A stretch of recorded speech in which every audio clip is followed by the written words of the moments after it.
Good day, Crime Talk aficionados. My name is Scott Reisch, and this is Crime Talk, the most fact-driven, unbiased true crime channel out there on the internet. First on the docket on our road trip. First, a big shout out to our winner on our community page contest that we put up last night.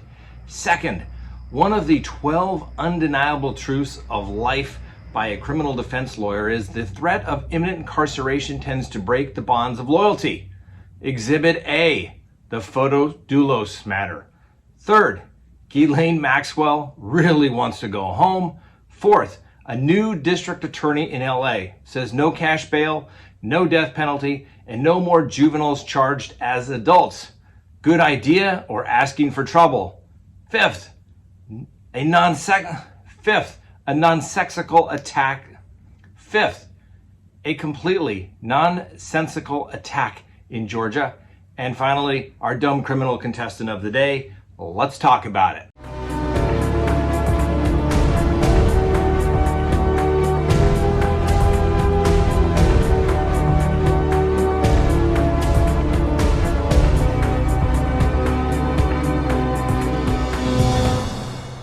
Good day, Crime Talk aficionados. This is Scott Reisch, and this is Crime Talk. Thanks for watching.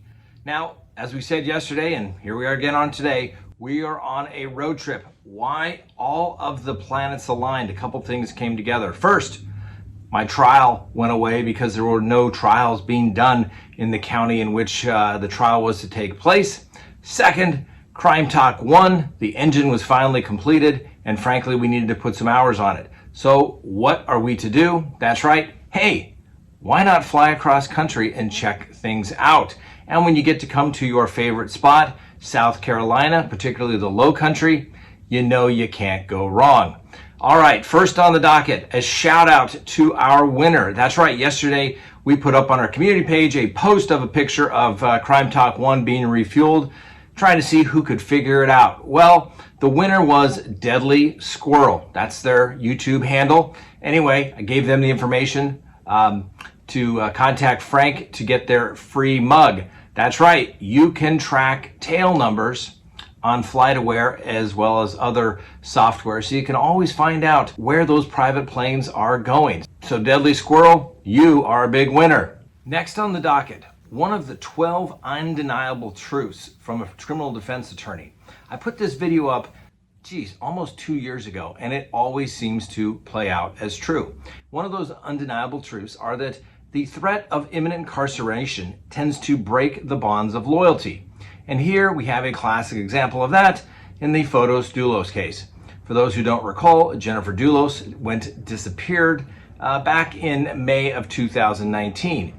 Photos Dulos, the estranged husband, was the prime suspect along with his girlfriend, Michelle Troconis. Well, Michelle Troconis is out of custody, and Photos Dulos is now deceased because he ultimately committed suicide. But there was one more player in this story, and it was Photos Dulos' civil attorney and friend, a gentleman by the name of Kent Mahoney.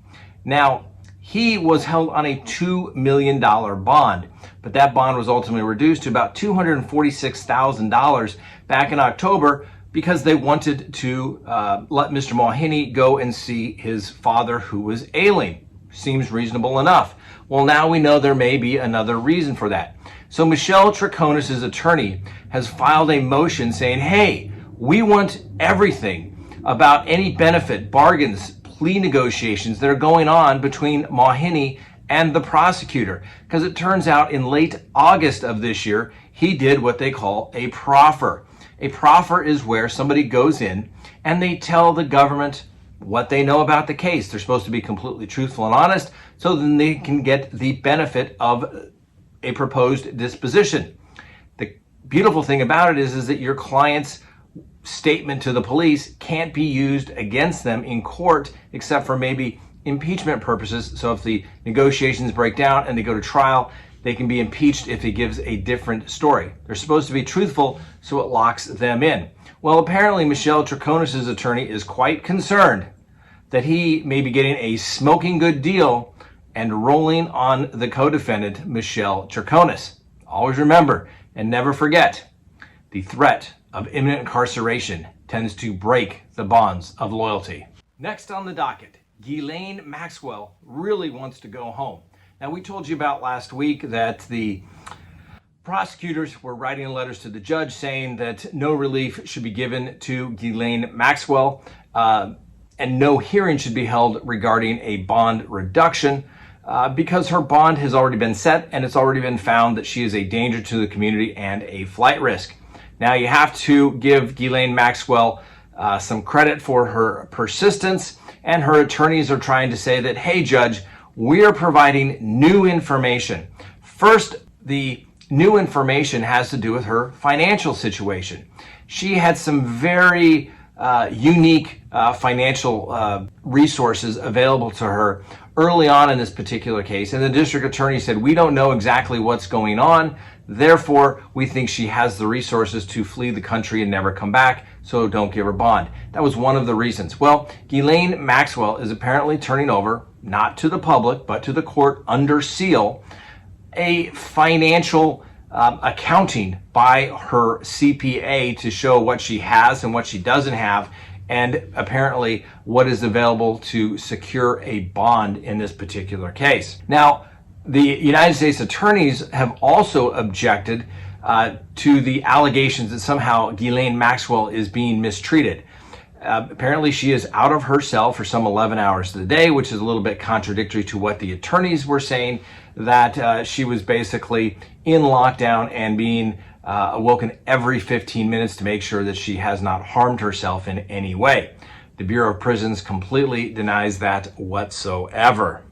Now, this filing that was made under seal told the judge that they were relying upon sensitive and private information, and if it were made public, it would be highly damaging to both Ms. Maxwell as well as third parties, in part because the third parties would be subject to harassment and media scrutiny. I'm not sure, obviously we don't need people harassed, but being subjected to scrutiny is not necessarily a bad thing. That's what helps bring out the truth. We'll see if the judge denies the motion on the paper, the filings in the case, or if they actually set the matter for a hearing. And if it does, we'll let you know about it. Next on the docket, the new district attorney who was sworn into office on Monday, a gentleman by the name of George Gascon, and this is for Los Angeles County, the largest district attorney's office in the United States, announced sweeping plans of criminal justice reform as he was sworn in. Now, he defeated the 8-year incumbent, Jackie Lacey. As he assumed the head of the largest office, like I talked about, he has a big, new, bold agenda. First, he wants to end cash bail for certain minor offenses. You have to define minor because a lot of people think that no count should ever carry a cash bail.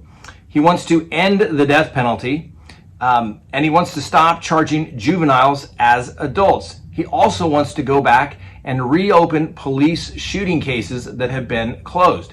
So the question then becomes, is this good, or is this simply asking for more trouble down the road? Obviously, Mr. Gascon was elected by the people in the city of Los Angeles, and he's got a lot of work to do because there are lots of minor offenses that are going on out there. Frankly, the last time that I was in LA about a year or so ago, you don't recognize the place. It's dirty, it's filthy, homeless people everywhere. And I get it, people got to have some place to live. But as they say in the bar business, I don't care where you go, but you can't stay here. Bottom line. As it relates to cash bail, we've seen that that's kind of been a revolving door. We've reported on lots of stories where people have been arrested sometimes up to 3 times in one day because of the revolving door. Needless to say, the police are not thrilled with the district attorney's new plan. We'll see how that goes. It's worked really well in New York, so I can't imagine why they don't think it's going to work well in LA.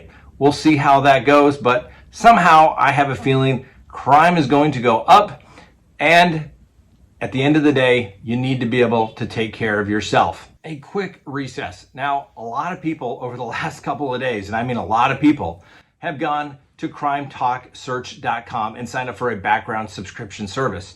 I'm telling you, I deal with people every day, sometimes very good, sometimes very bad. There are witnesses in cases, sometimes very credible, sometimes not so credible. What's the one thing we do? We run background checks on everyone. Why wouldn't you do that when you are getting involved with someone yourself? Go to CrimeTalkSearch.com. When you do, yes, there's a nominal fee. It's very small, but it allows you to anonymously search as many people as you would like. A report is generated while you wait, and it will have information related to all the social media accounts that this person has, emails associated with them, as well as phone numbers. So if somebody has 3 phone numbers and 6 email addresses, you may want to ask, what are you doing with all that stuff? You're also going to get criminal history records. You're going to get sex offender registration records. You are going to receive information regarding property records, civil judgments, divorce records, things that you need to know about. Go to CrimeTalkSearch.com. You'll be absolutely satisfied that you did. Next on the docket, a completely nonsensical attack in Georgia. That's right. Police in Georgia are searching for the maniac who stabbed a teenager that worked at a Dunkin Donuts. It's actually here on video. Take a look at this. This went down in Union City, Georgia, where a drive-through customer got irate that the Dunkin Donut store had run out of his favorite donut. You can see from the video, things got a little violent and rather quickly as the suspect started flailing away with a knife, stabbing the 17-year-old twice in the forearm. As the suspect started flailing away with a knife, he stabbed the 17-year-old employee in the forearm with the knife. The suspect fled before the police arrived, bolting in a red Audi with a female passenger.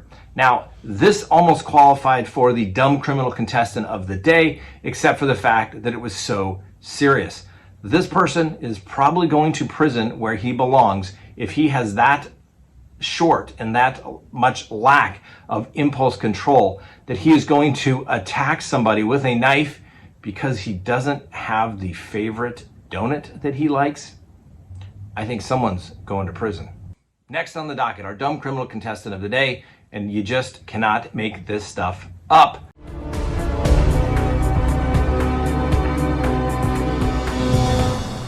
Meet Michael Flipkowski, also known as Bud Light Mike. That's right. Bud Light Mike has a rap sheet that includes multiple prior theft convictions. And now he's being charged with a felony because of those multiple theft convictions. He's being held in the jail on a $2,000 bond. Apparently there's no cash bail for minor offenses there in Florida. Now the arrest affidavit lists Bud Light Mike walked into the Wawa convenience store in Clearwater, Florida, and he's been twice convicted for carrying an open container of Bud Light, coincidentally, on the beach. He also has been convicted of stealing 2 18-packs of Bud Light from a Speedway store. And in 2016, Bud Light Mike was convicted after he could not pay for a Bud Light as well as a shot of Captain Morgan's at a hotel bar. Now, Bud Light Mike, I think you may be at the point where you need to start realizing that alcohol is having a negative impact on your life and that, yes, you may possibly be an alcoholic. Hope you get the help. Maybe you'll dry up while you're in custody. I doubt it, though. I think the first thing you're going to do when you get out is go get yourself a Bud Light. And for that reason, you are a dumb criminal contestant of the day. And if you are selected to be the dumb criminal contestant of the week, we always have some stiff competition. You will receive a Crime Talk mug sent to you at no charge. It's not like we could expect Bud Light Mike to actually pay us for the mug. Now, remember, if you would like some Crime Talk merchandise, because there's like 17 days till Christmas, you better do it now so that it can be shipped to you immediately. Hit the link below and you can get your merchandise before Christmas. Makes great stocking stuffers. All right, that's all we have for you today. Sorry we're on the road again, but like I said, all the planets aligned, and then you sometimes just gotta go do it. Have a great day. We'll see you tomorrow on Crime Talk. No live this evening. Sorry about that. Just don't have the resources to do it here tonight. Have a great day.